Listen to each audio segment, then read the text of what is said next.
चालू परंपरा चालत आलेली फार पूर्वीपासून चालत आलेली आहे आणि ह्या शेदाटकीचं लय मोठं महत्त्व आहे आणि गुरु शिष्याची भेट होते त्या जाग्याला ती हडाम खेळते ती हडाम असते त्याचं त्या जाग्याला गुरु शिष्याची भेट होत असते आणि हडाम खेळून ती भाकणूक होत असत्या।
शेवटचा दिवस आहे आज कार्यक्रम काय होता आज भजन असते आमच्या ते पारंपरिक पहिल्यापासून जे आहे की दवाईचं काम चालू आहे त्यानंतर येणारे भक्तगण यांना जे म्हणजे नवरत्कर आहेत त्यांना फराळाचं दिलं जातं आणि जे तुमचे हे जे आहेत झाडपिढी त्यांना जेवणाचं सगळं म्हणजे पुजारी असू द्या किंवा त्यांचे नातेवाईक असू द्या हे सगळ्यांना आपलं प्रसाद देतेच।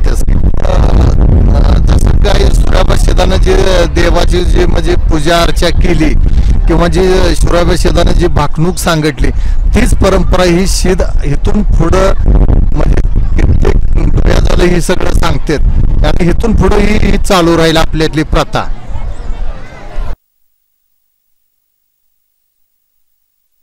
बाबर. नवरात्रोत्सव चालू आहे आता सध्या. 9 दिवसाचा नवरात्रोत्सव असतो. सकाळचा हळदी कुंकू घेऊन आम्ही फराळाला बसलेलो असतो.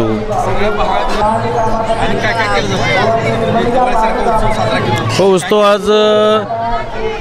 आज आमचा हर जागर झाला. साठी येतात. त्यानंतर घटस्थापने दिवशी प्रत्यक्ष घटस्थापना होऊन त्या दसरा सणाची सुरुवात होते. दुसऱ्या दिवशी ज्यांचा उपवास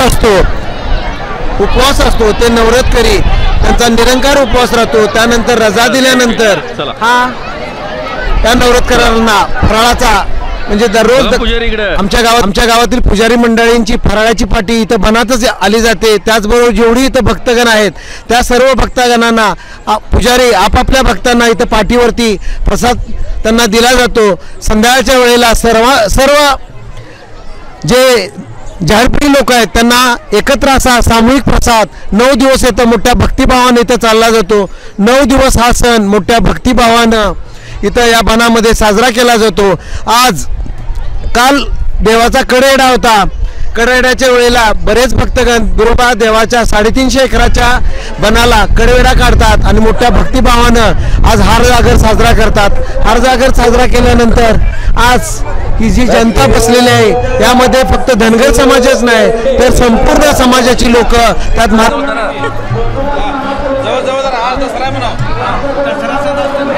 फराळीचं सांगायचं ना. दूध सांगितले, खजूर, खारीक, काजू, बदाम. आज बनामध्ये हार जागर म्हणून कार्यक्रम साजरा केला जातो. सालाबाद प्रमाणे यावर्षी हा कार्यक्रम मोठ्या थाटामाटात पार पडला. 2025 मध्ये तुमचं स्वागत आहे.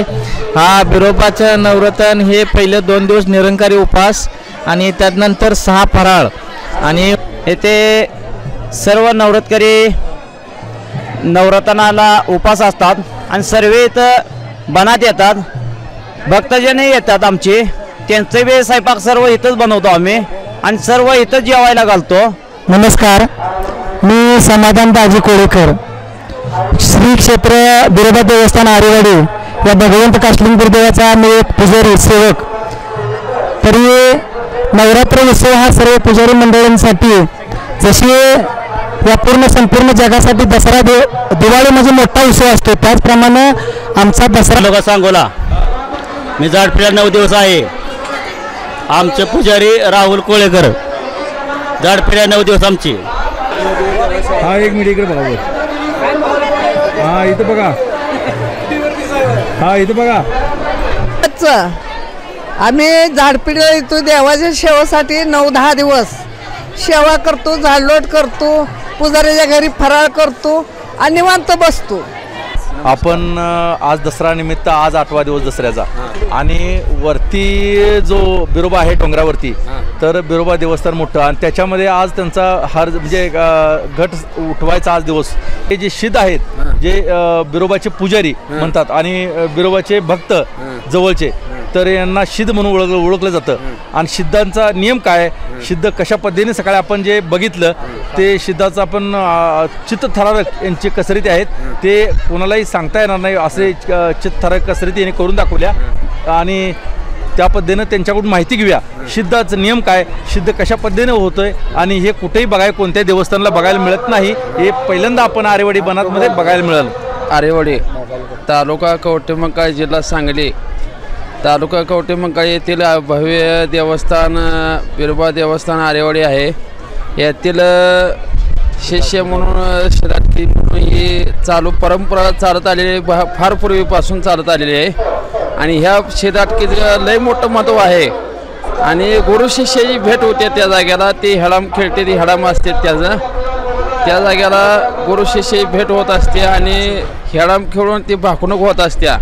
भाकणूक म्हणजे भाकणूक अशी होत असते की मेघराजे जे पाऊस पडतोय, पाऊस पाणी मेघमाळा झाडं जर होते या विषयावर देव चर्चा करत असतो येऊन आणि ते मोहरल्या 12 वर्ष देव येऊन सांगत असतोय.